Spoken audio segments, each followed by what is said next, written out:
For the eternal heartbeat of our bloodline, I give all of my blood.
Huwag mong mamalitin ang mga tao sa Special Zone!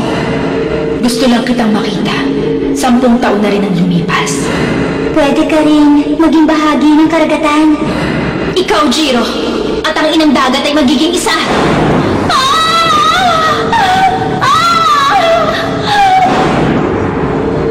Hindi ka naging isa, Jiro. Nandito ako. Hindi kita iiwan. Kahit anong nangyari.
Maraming salamat.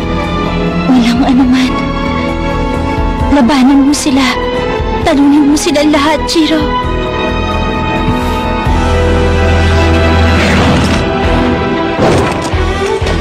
Patawarin mo ako, Kotaro.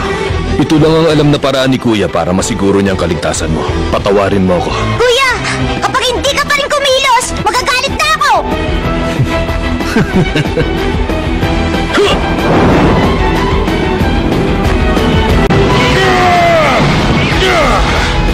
Kasar!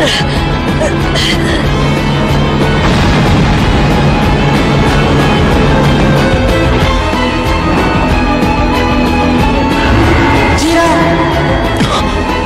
Nakita ko ang determinasyon mo. Tutulungan kita. Pasok na! Maraming salamat! Mimiko. Hindi ba gusto mong malaman kung bakit kami nagpunta ni Kotaro sa Special Zone? Oo. Ang totoo. Nandito kami para magkaroon ng mga kaibigan si Kotaro. Para kapag wala na ako, hindi siya malulungkot. Ginawa akong vampira ng isang Black Blood na nagngangalang Alice Eve. Isa siyang Source Blood. At isa sa mga pinakamatandang Black Blood na nabuhay. Isa siyang Source Blood. Pero kahit na Source Blood siya, hindi niya pinalaganap ang bloodline niya. Sa isang tao niya lang isinalin ang dugo niya. Ako ang taong yon. Magmula noon, pinrotektahan ko na ang katawan at ang dugo niya. Yun ang tadhana ko.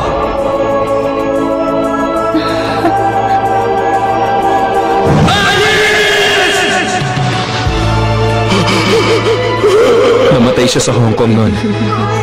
At isinilang uli siya bilang isang sanggol.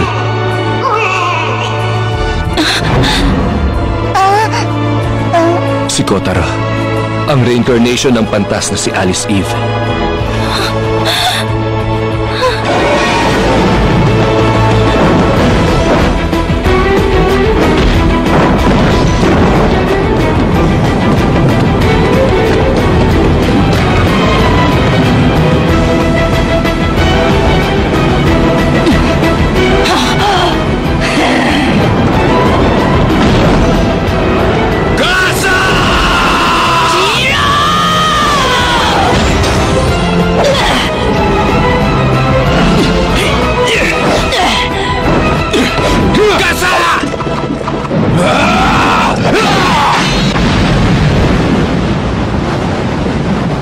Pangalan mo, magpakilala ka! Anak ako ng pantas na si Eve. Ako si Jiro Mochizuki! Ganun ba? Humanda ka! Labanan mo ako! Si Kotaro, alam ba niya ang totoo? Walang kapangyarihan ng sanggol na si Kotaro. Lahat ng kapangyarihan niya at lahat ng alaala niya ay nawala. Sa oras na dumating sa tamang edad ang reincarnation ng pantas na si Alice Eve, ibabalik ko na sa kanya ang dugo niya. Ito ang dahilan kung bakit tinawag ang bloodline namin na bloodline na walang kamatayan. Imposible. Kung ganun, ibig sabihin balang araw. Tungkulin ko na ibigay sa kanya ang buhay ko. Yun ang tadhana. Hindi. Hindi pwede. Ang lalaking yun! Nandito na naman siya para makialam sa misyon natin! Huwag mong sabihin may ginawa ka na namang wala sa plano natin, Kuya Zaza! Hindi ko inaasahan ganito ang mangyayari. Sa paligay ko, tama nga ang sinabi ni Ate Cassandra. Minsan hindi ka talaga nag-iisip, Kuya! Nag-aaway kayo? Ikaw! Buksan!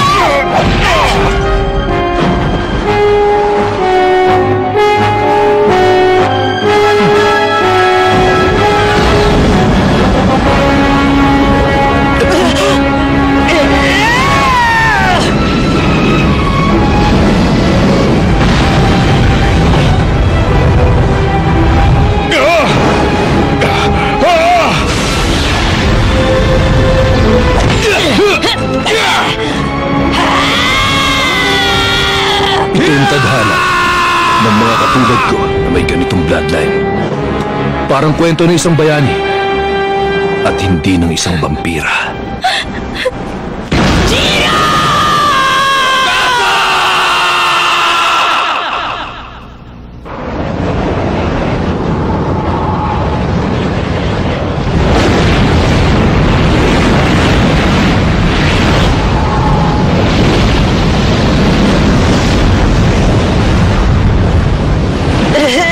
Kainis ang Zelma na yun!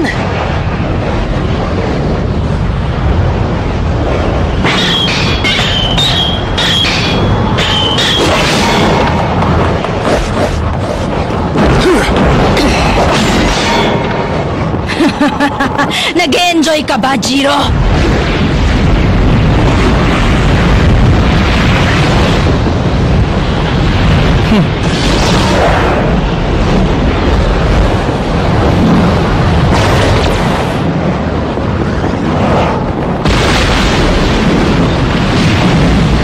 Palagay ko, sapat na yun.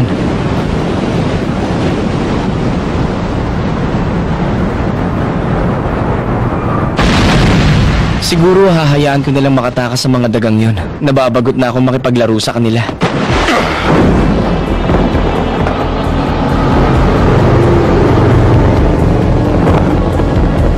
Ang Zelma na yun, pinatakas na sila.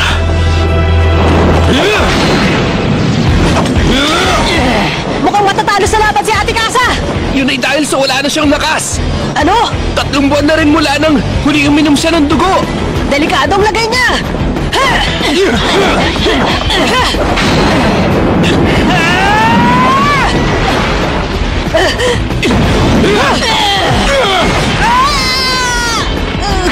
Kasa! Katapusan mo na!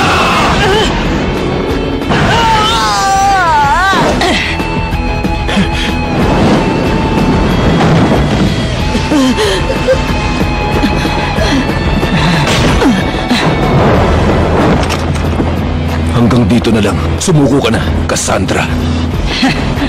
Ang salitang sumuko ay wala sa bokabularyo ng katulad kong Kowloon Child. Pag sumuko kami, yun na rin ang magiging dahilan ng katapusan ng bloodline namin. Kaya naman, lalabanan kita hanggang sa huli. Ito ang tadhana ng mga Kowloon Child. Kung ganun, tatapusin kita sa pamamagitan nitong espada ko! Tingnan natin kung kaya mo! Magsimula na tayo!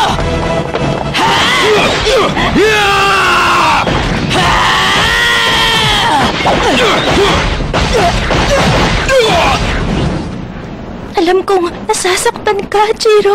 Kuya Jiro! Ikaw nga ang pinakamagaling sa paghawak ng espada. Tapos na. Sumuko ka na lang, Kasa.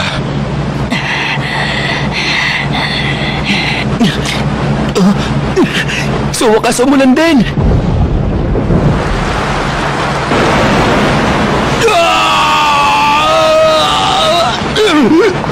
Nasiyahan ako sa duelo natin. Malapit na! Malapit na tayo makalabas ng barrier! Tama na muna to sa ngayon. Pero pangako, magkikita ulit tayo, Jiro. Kasa!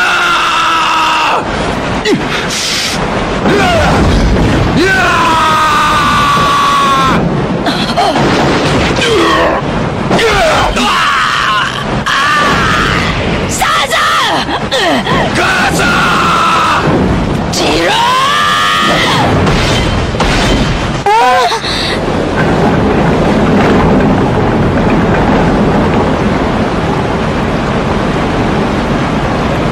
Mula ngayon, huwag na huwag mo nang tatangkaing lumapit sa kapatid ko. Ganon. Ayokong mangako.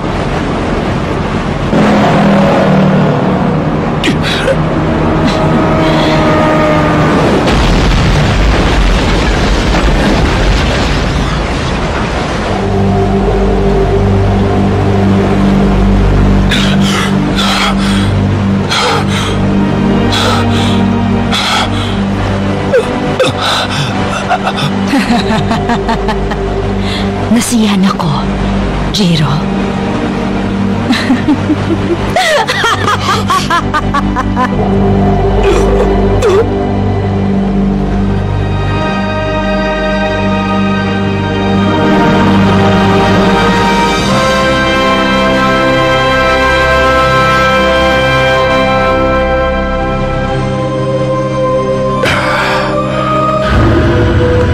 Nakatakas siya? Pasensya na kayo, Master. Ayos lang. Wala na ang lahat ng mga kalaban.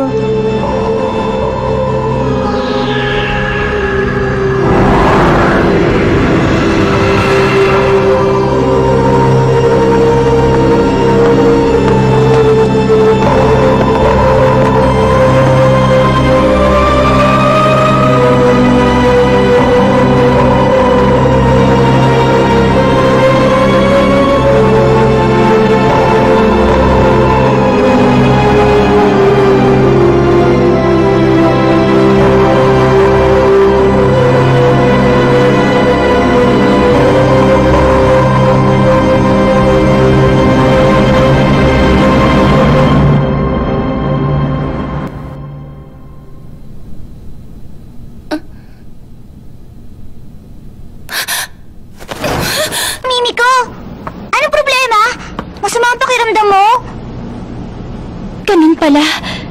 Hindi yan panaginip. Ha? Alin dun? Ah! Pinabibigay nga pala to ni Kuya Jiro. Sana raw sapat na to para sa'yo. Ha? Ano ang perang ito? Renta namin. Ha? Hindi niya raw alam kung magkano ang renta rito. Kaya kunin mo na raw muna yan. Renta?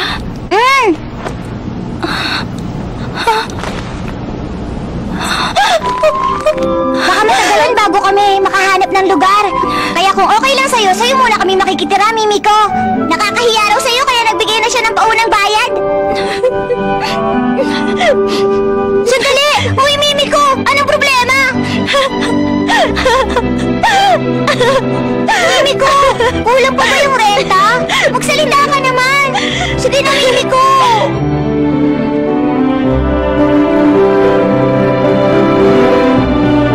Kumusta? Kaibigan ko, maraming salamat sa tulong mo. Shogo! Sandali! 10 taon din tayong di nagkita. Ang lupit naman ng pagbati mo. Nasabi na sa akin ni Rinsuke ang lahat. Jiro, ang lupit mo. Sabihin mo sa akin, Shogo, totoo bang ikaw ang nagpasabog ng apartment ni Mimiko? At hindi si August? Totoo ba ang nalaman kong yun kay Rinsuke? Totoo yun. Ba't mo ginawa yun? Anong iniisip mo? Ang totoo, binabala ko kasing maging magpartner kay ni Mimiko. Nasisiraan ka na ba? Gusto ko kasing manatili ka sa special zone kahit anong mangyari. May isang building na ginagamit naming bodega. Medyo luma na yun. Pero malaki na yun kung kayong 3 lang naman ang titira.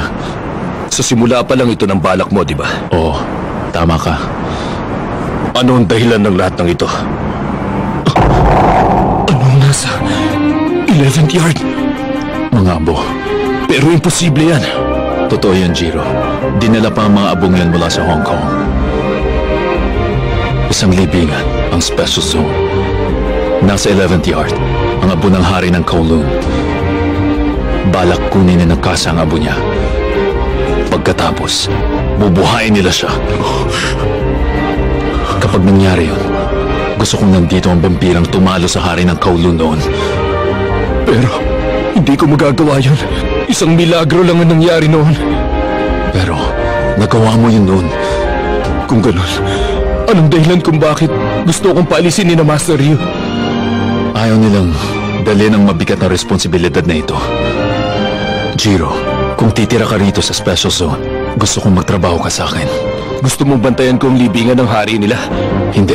Gusto kong bantayan mo si Mimiko Katsuragi. Shogo, anong plano mo? Para sa isang tao, mahaba na ang 10 taon. Hindi ko na kayang gampanan ang tungkulin ko bilang partner mo. Protektahan mo siya habang pinoprotektahan mo ang pantas. Pakiusap. Shogo.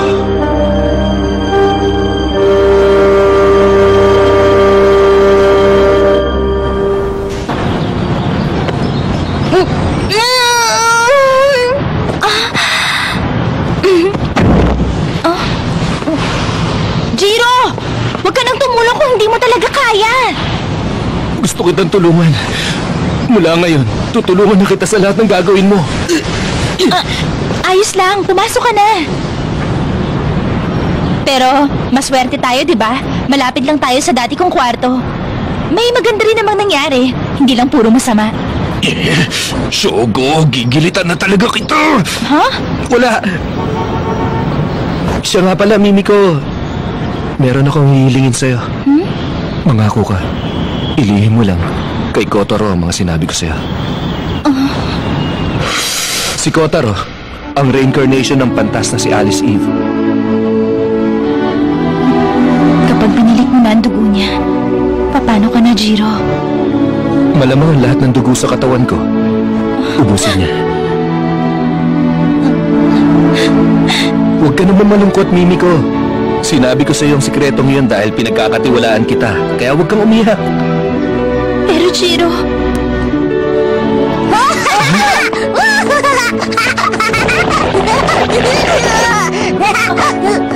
Tingnan niyo itong nakita ko! Saan mo nakita ang teddy bear na yan? Sa isang karton! Mimiko, pwede bang akin na lang to? Hindi ko to sisirain! Pag-aari ng kumpanya lahat ng gamit dito. Oh! Tingin ko, hindi na yan kailangan ng may-ari ngayon. Ayos! Magmula sa araw na to, tatawagin na kitang Bawang Bear! Araw-araw tayo maglalaro!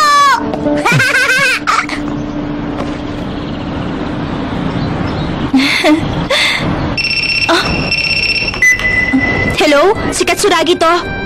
Opo. Opo. Sige po. Papunta na po ako. Jiro! Kotaro! May gagawin tayo!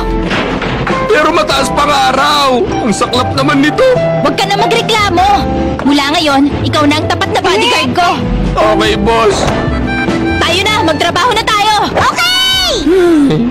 Ito ang unang araw mo sa trabaho! Dapat masigla ka! Sige, susubukan ko.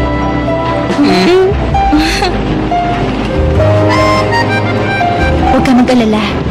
Makakagawa tayo ng pagbabago sa mundo. Sigurado yan. Tara! Halika na!